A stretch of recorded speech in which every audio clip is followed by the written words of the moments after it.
Moikka! Tervetuloa kattoon ensimmäistä, voisiko sanoa normaalia blogia uuden vuoden ja joulun jälkeen. Ja siis kello on 15.11 ja mä aloitan tän videon.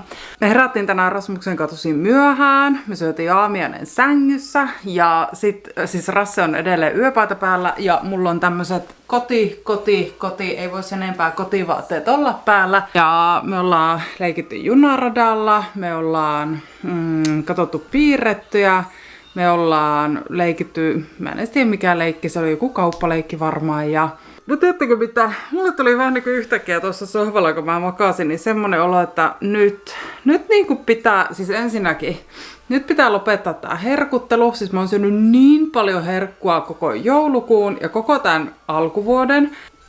Nyt täytyy lopettaa ja ottaa itsensä niskasta kiinni. Ja mun tulla siis tänne makuuhuoneeseen laittaa ovi kiinni, kun täällä on Rasmuksella. Täällä on Spider-Man. Kauhea meteli. Ja noin vain sinne aurinko painuu. Sori Alma, mä en voi päästää sua siitä ovesta pihalle, koska... katsokaa mitä mä oon tehnyt. Mä oon siis aamulla rupesin teippaamaan tätä meidän ovea. Koska mä laitan kuvan tähän, miltä tää näytti aamulla, kun tulin päästä Almaa pihalle. Ja siis päivä paisto tuolta välistä. Kuitenkin pakkasta on tällä hetkellä näyttäisi 26 astetta.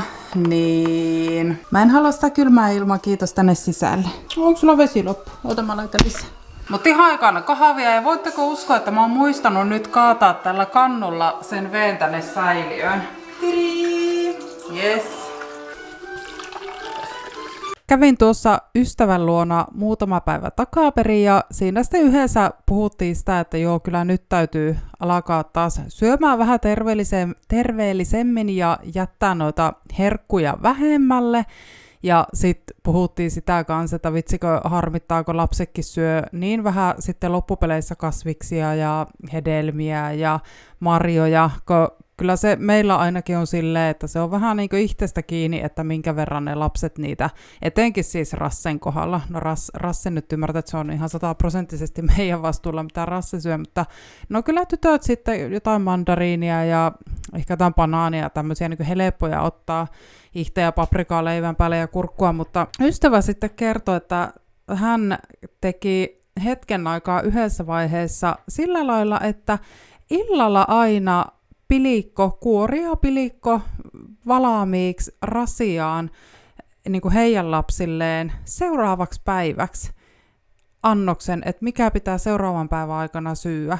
Kasviksia, hedelmiä, marjoja, vihanneksia ja minähän olin heti, että no mutta tuohon kuulostaa fiksulta, niin tuumasta toimeen.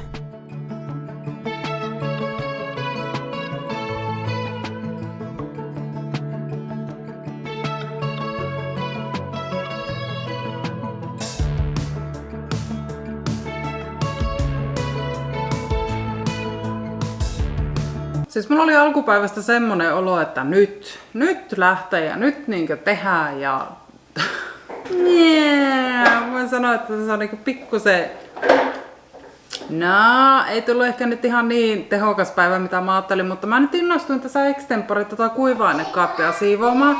Ja siis täällä on ihan hirveästi kaikkea niinku vanhaksi mennyttä. Täällä oli tämmöisiä kastikepusseja ja sun muuta, mutta että kun ne on laittanut tonne ihan ylähyllylle, ne oli täällä korissa ja tuolla ihan ylähyllyllä, sinnehän ne on jäänyt. Nää oli hitti. Rasse on syönyt täältä jo melkein kaiken, tullut enää vähän sen porkkana noita tikkuja. Kiian kuppi on jo tyhjä. Nella ei ole kotona, mutta veikkaa, että Nellankin kuppi menee hetkessä. Tämähän nyt on vaan niinku itsestä kiinni, ettäkö saa, tai meistä kiinni, ettäkö saa jää vaan aikaiseksi pilikkaa noita tuonne valmiiksi. Mietin tässä siis semmoista, että mitä jos mä niinku ihan muuttaisin tätä järjestystä näissä laatikoissa, kun just esimerkiksi tämmöset, niin näillä ei oikein ole niinku mitään paikkaa.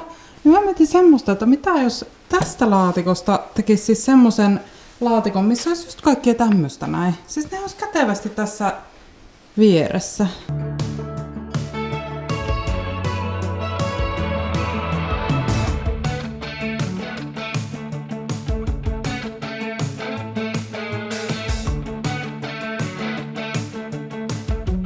Täällä mä pilikoin jo huomisen päivään noihin lasirasioihin syötäviä.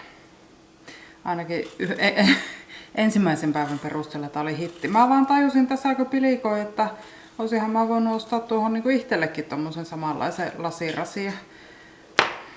Huomenna on tarjolla porkkanaa ja omenaa. On ollut kyllä jotenkin tosi tahmea päivä. Mä olin niinku tuossa alkupäivästä silleen ihan, että jes, no niin, tänään lähtee. Mutta ei se nyt ihan lähtenytkään. Siis sain keittiön laatikoita, sain oikeasti tosi hyvin siivottua ja järjesteltyä. Ja mulla on muutama idea, mitä mä haluaisin toteuttaa. Mutta jotenkin tuntuu, että ei vaan lähde. Ja tiedän kyllä, että se johtuu ihan täysin siitä, että on syönyt niin huonosti, epäterveellisesti ja sitten liikkunut tosi vähän. Niin ei hyvä yhtälö. Mutta yritän olla armollinen itselleni ja pyysi tästä taas. Tosi piristävä video. Oi vitsi. Mut olkoon tämä vertaistukea sinne ruudun toiselle puolelle, jos sillä on joku toinen, joka on yhtä väsähtänyt tällä hetkellä kuin minä. Sitten ollaan keskiviikossa ja yritin vähän jotain tässä kotona touhuilla.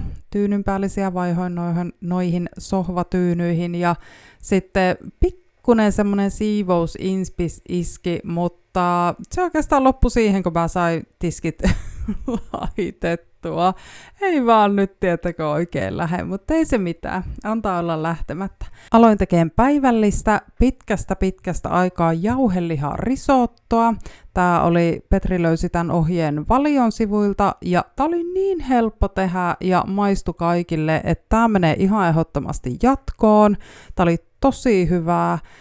Mä voin linkata ton reseptin, mitä mä tässä käytin, niin tuohon alas kuvauskenttään. Sitten tässä näette vähän päivän aikaansaannoksia. on leikitty ja on vaan niinku oltu. No joo, sit syömä. Oli hyvä. 6/5.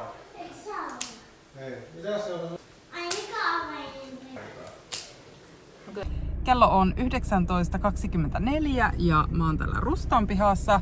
Piti tehdä vaikea päätös, meenkö Klasulle vai Rustaan. Mä siis ihan just hetki sitten vasta kotoa lähin ja Rusta ja Klasu menee 8 kiinni, niin päätin, että mä nyt tuun Rustaa haahuilemaan ja kattelemaan. Tääkin päivä on kyllä jotenkin ollut vähän semmonen niinkö... mä en tiedä miten nyt on niin näin käynnistysvaikeuksia. Ehkä se on tää, että kun mä päätin, että mä en tällä viikolla juurikaan kuvaa, mutta mä huomaan, että mä niinku ihan itseni takia kaipaisin semmoista vähän niinku rytmiä tähän arkeen. Mennyt aivan tämmöiseksi venymiseksi ja vanumiseksi. Sitten meillä on meillä on ollut tosi myöhäisiä aamuja nyt Rassen kikkaa ja vitsi mä ootan, että arki alkaa. Ai että. Tapetit oli -40% ja mä en tajua, miten tää jotenkin niinku, ai että mä tykkäsin tästä. Mihin mä voisin laittaa? Hei, tänne mun työhuoneeseen. Siis aivan ihanaa toi tapetti. Yhtäkään asiaa en nostanut Rustasta. Ei oikein edes mikään. Siis se yksi matto mua puhutteli taas kerran siinä, mutta jätin kauppaan. Sitten seuraavaksi Minimaniin. Prismassa kävin tasan sen verran, että kävin hakea sieltä Almalle ruokaa. Ihan niin kuin suoraan sanottuna meen vaan kuluttaa aikaa tuonne Minimaniin. Jotenkin tuntuu, että mä oon niin tiiviisti kotona nyt, että pakko päästä vähän tuulettumaan. Minimani ostosten esittely. Appelsiineja. Ja sitten vielä tähän illan viimeiseksi, niin mä pilkoin taas seuraavaksi päiväksi lapsille rasiat täyteen. Tällä kertaa appelsiinia ja sitten viinirypäleitä. Yritin katsoa tuossa, että jos olisin ostanut jotain tuoretta marjaa kaupasta, mutta tiettäkö siis semmonen mansikkarasia, niin 6 €. Ja sitten ei niinku mitään takuuta siitä, että onko ne edes hyviä ne mansikat, niin jätin ostamatta. Mutta tämmönen setti huomiselle.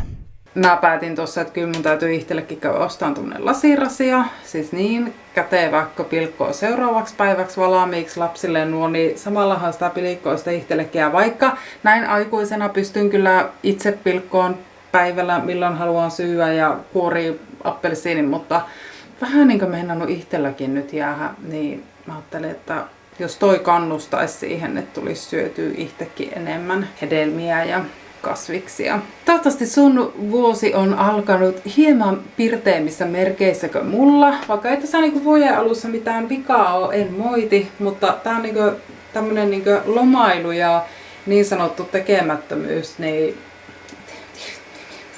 tää ei oikein niinku passaa mulle. Tää ei oikein passaa mulle. Mä niinku oikeesti ootan, että pääsee niinku touhua ja tekemään töitä ja toivon myös, että nämä pakkaset vähän nyt tästä hellittäisi. Joululahjojen esittelyvideota ootte pyytänyt ihan kamaavasti. Ootte pyytänyt, että mä esittelisin noi tyttöjen joululahjat, mutta tiedättekö, mä en oo vaan päässyt sinne asti. No ensinnäkin se, että ne lahjat on niinku näin jo levällään ja käytössä. Ja sitten toisekseen se, että tytöllä on ollut omia juttujansa, omia menojansa, meidän aikataulut ei ole kohannut tämän asian suhteen, niin katsotaan. Mä nyt en uskalla luvata, että tuleeko joululahjojen esittelyä vai ei, mutta I don't know. Kiitos kun katsoit. Meinasin sanoa nähdään huomenna, mutta ei me välttis huomenna nähdä, mutta nähdään lähiaikoina. Moikka!